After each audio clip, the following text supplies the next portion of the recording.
Network News. Pasintabi po dahil sensitibo ang ating balita.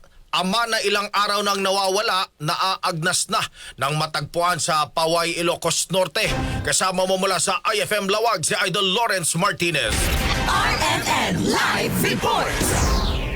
Umaalingasaw na sa baho at naaagnas na ang labi ng nawawalang lalaki mula sa Barangay Reweng, Lawag City nang matagpuan ng mga tao na nakabitin sa isang puno ng mangga sa Barangay 20 Paratong, Paway, Ilocos Norte.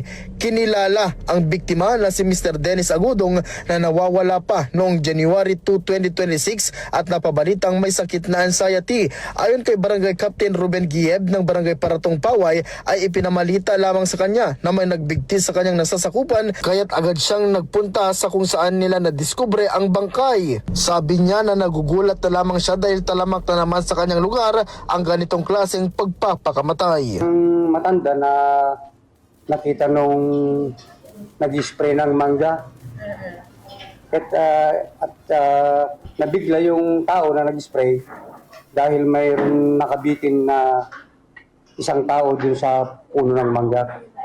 Ang kaninang umaga nagulat ako dahil ako ang unang dapat makalam doon na pinagsabihan